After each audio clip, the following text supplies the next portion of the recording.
ஒரு குழந்தை பிறந்தா மருத்துவமனையின் தரவுத்தளம் நேரடியாக அரசின் தரவுத்தளத்தோடு இணைந்து அந்த ஏஐ சிஸ்டமே தானாகவே பிறப்புச் சான்றிதழை உருவாக்கி உங்க வீட்டுக்கு அனுப்பிவிடும்.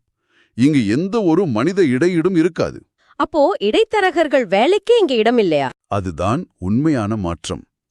சான்றிதழ்கள் வழங்குவதற்கு சட்டப்பூர்வமான காலக்கெடு நிர்ணயிப்பது, அதை மீறினால் அந்த அமைப்பே நேரடியாக பொறுப்பேற்பது என்ற நிலையை உருவாக்கும்போது கீழ்த்தட்டில் நடக்கும் ஊழல், லஞ்சம் மற்றும் அதிகார வர்க்க தாமதங்கள் முற்றிலுமாக குறைக்கப்படும் என்பதுதான் இந்த தொழில்நுட்பத்தின் மையக் கருத்து.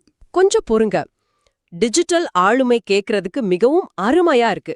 இதெல்லாம் நடக்கும்னு கற்பனை செஞ்சு பார்க்கவே பிரமிப்பா இருக்கு. ஆனா கொஞ்சம் கழையலாத்தத்தை பார்ப்போம். சொல்லுங்க. நீங்க ஒரு கிராமத்திற்கு சென்றால் இன்னும் முழுமையான 4G இணைய வசதியே பல இடங்கள்ல இல்ல. ஸ்மார்ட் போன் என்றால் என்னவென்றே தெரியாத, அதை பயன்படுத்த தெரியாத முதியவர்கள் லட்சக்கணக்கில் இருக்காங்க. அது மறுக்க முடியாத உண்மைதான். அடிப்படை இணைய வசதிகளே முழுமையாக சென்றடையாத கிராமப்புறங்கள்ல இந்த ஏஐ அரசு சேவைகள் எந்த அளவுக்கு சாத்தியம்? இது நிஜத்திற்கு ஒத்துவராத ஒரு ஹைடெக் கற்பனை போல தெரியவில்லையா? உங்களுடைய வாதத்தை நான் முழுமையா ஏத்துக்கிறேன். தொழில்நுட்ப உள்கட்டமைப்பு அப்படிங்கிறது சென்னையில இருப்பதைப் போல சின்ன சேலத்திலோ அல்லது ஒரு குக்கிராமத்திலோ இல்லை என்பதுதான் கசப்பான உண்மை. அப்போ இந்த ஏஐ திட்டங்கள் அவங்களுக்கு எப்படி பயன்படும்?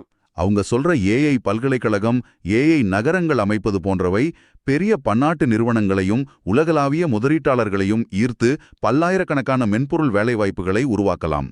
வேலை வாய்ப்புக்கு ஓகே, ஆனா சாமானிய மக்களோட நிலை? நீங்க கேட்டது போல ஸ்மார்ட் போன் இல்லாத ஒரு முதியவருக்கு இந்த தொழில்நுட்பம் எப்படி நேரடியாக பயன்படும் என்ற ஒரு மிகப்பெரிய இடைவெளி